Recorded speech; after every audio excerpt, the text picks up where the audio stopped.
Good morning, good afternoon, good evening, folks. Michael Zuber, one rental at a time, back with this Tuesday guest, Mr. Lumberjack Landlord. How you doing, sir? I'm doing super awesome. I promise, much less screaming. Yeah, that first one about Ivy Zoman and Bigger Pockets had you on fire.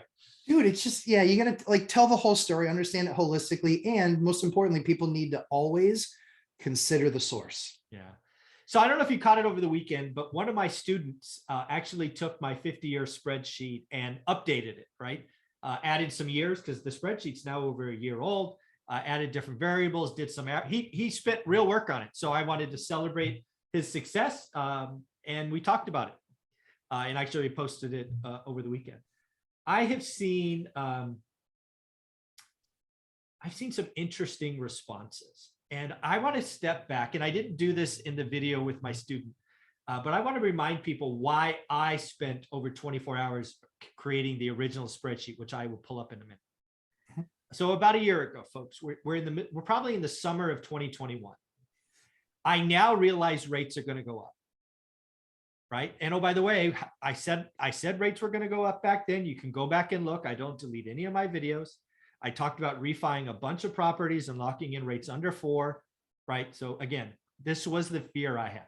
So my question was, have we ever had a decade or series of years? That's where I started, right? Have we ever had multiple years where the 30-year mortgage went up? Because I have been investing for 21 years. And for 21 years, the mortgage rate, generally speaking, has only gone down. And I believe last summer, we reached a point where we found the bottom and we were going to come off of it eventually.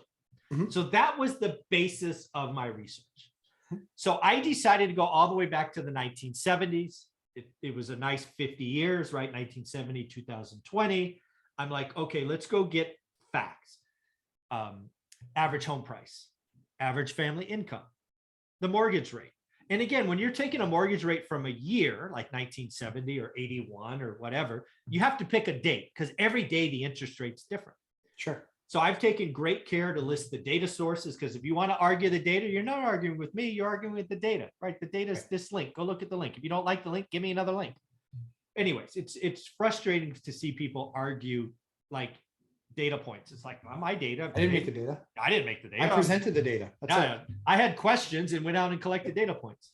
Sure. Then people talked about CPI. So the spreadsheet evolved. So let me just bring it up. So for people that don't know what we're talking about, this is my version. This is not my student's version.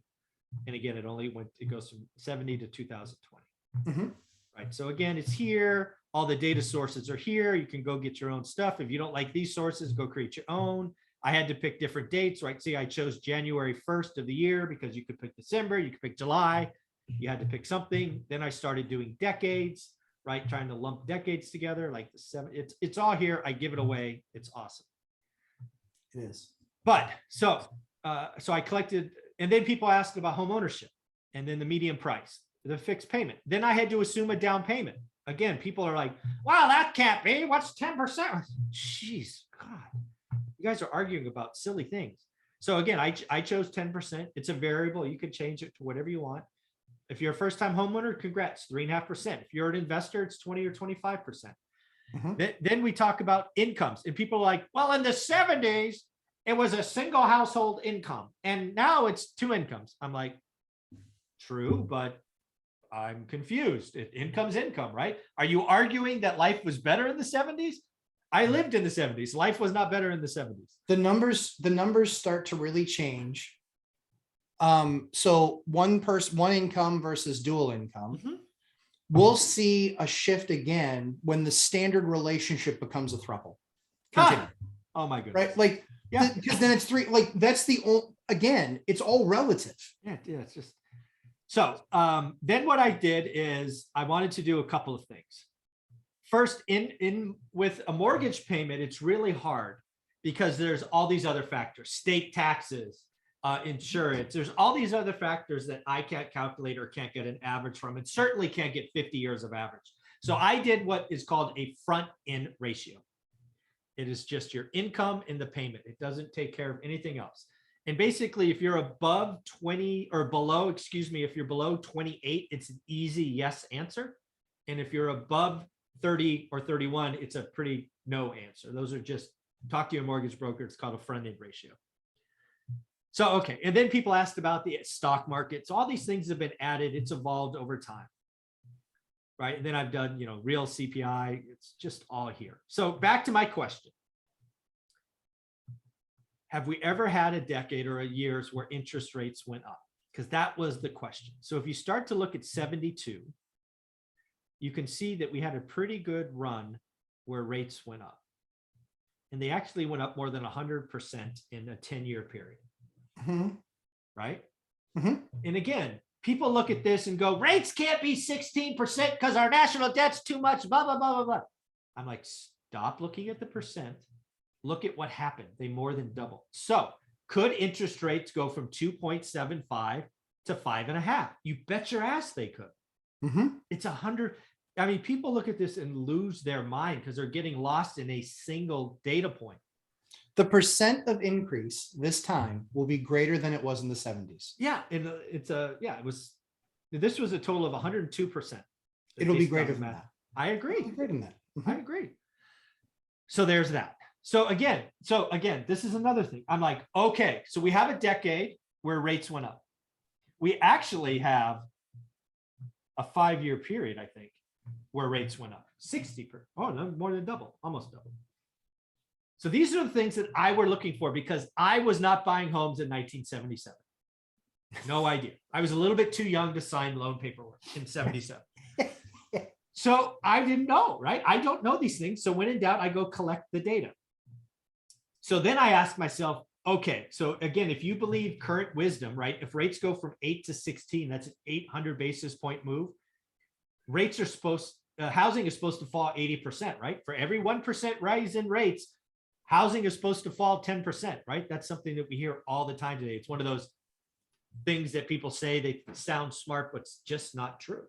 Mm-hmm. Right? Well, and I think the other thing too, Mike, is that largely speaking, I think that we believed that a lot more in Q1 of last year. Mm-hmm. I think we believed that, right? And so I think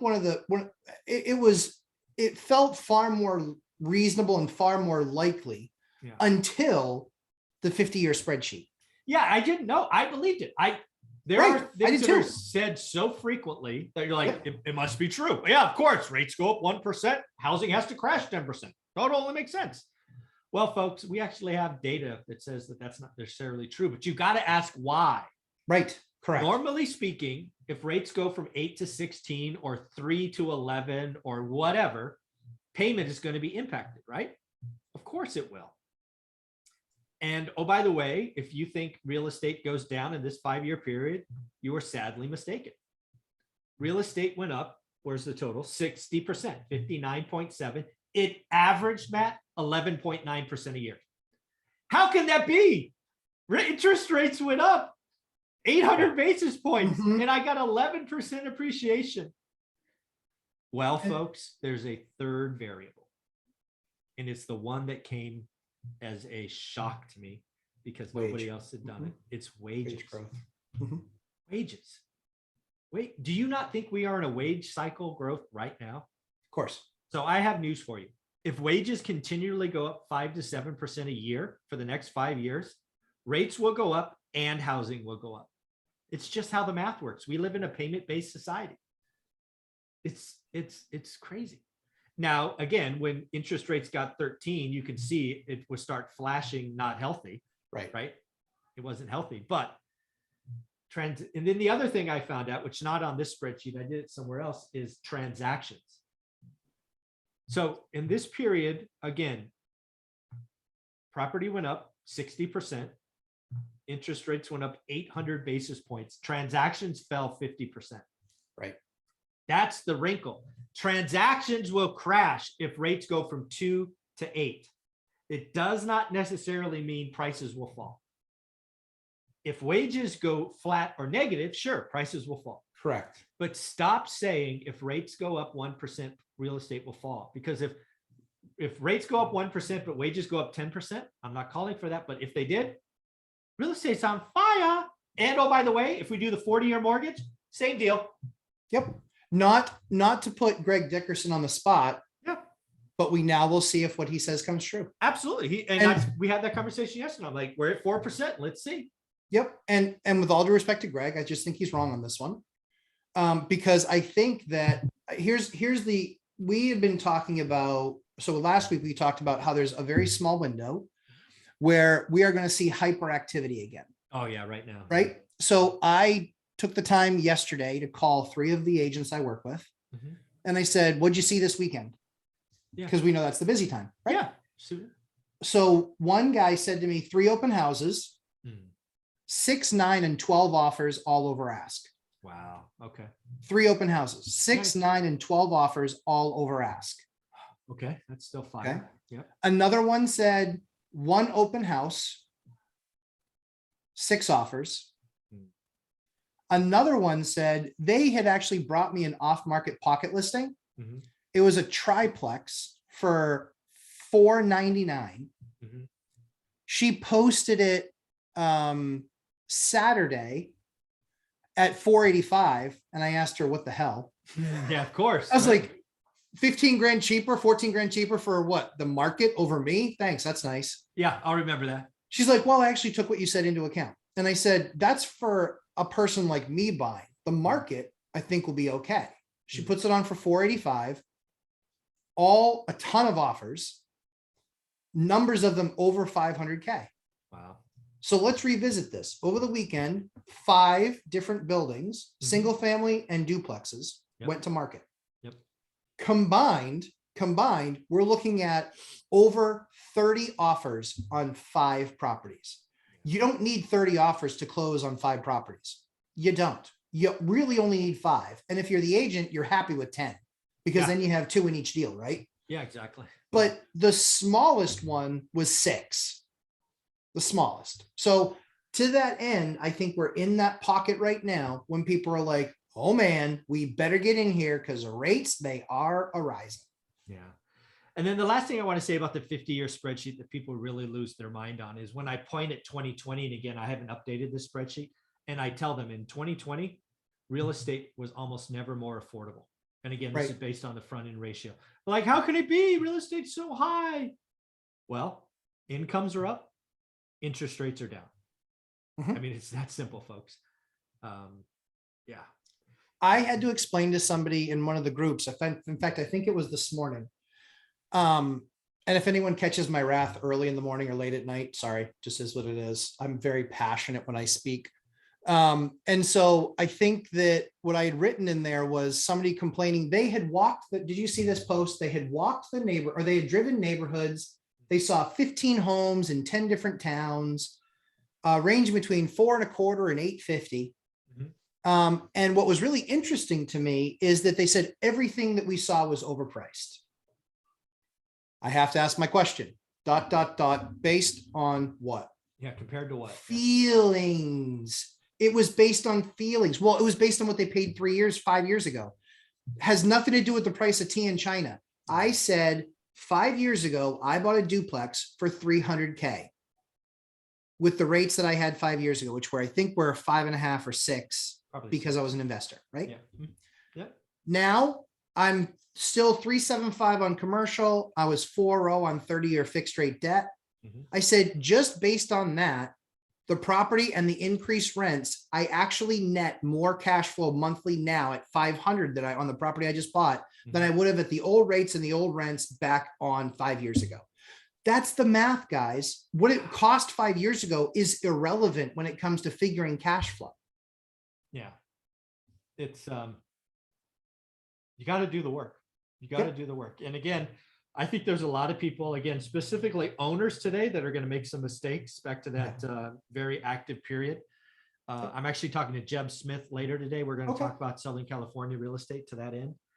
But yeah, it's, I'm still excited. I think 2022 is going to be the year where this finally slows down after this hyperactive period, which could last through April 15th or May 1st. It's going to slow down because rates are going to go up. Are you really excited about I believe nationally, I think it was 12,000 homes that were foreclosed on in January? I saw that. There are now going to be more and more videos about foreclosures, triple or quadruple or what. I'm like, come on. The host said 161% increase in foreclosures. When something is zero or one or two, the 160% increase is not hard to show. Understand the real numbers. I would compare it sure to last year to just get a feel, see what the net difference is. I would compare it to 2020, but I would also compare it to 2019. I would compare it to 2019. I would compare it to all four so you can see what the maturation was of what the market was, and then when all these nutty moratoriums were put into place, and that where that leaves us now coming off of that, sugar high. Yeah. Crazy stuff. Well, buddy, how can people find you and all the amazing stuff you do? Lumberjack Landlord on Instagram. Check me out. Every single day I share with you guys something that a self-managing landlord, or what you're paying your property manager to do, ideally, is doing on the daily. So check me out there. Very good, man. Thanks. Thanks, Mike.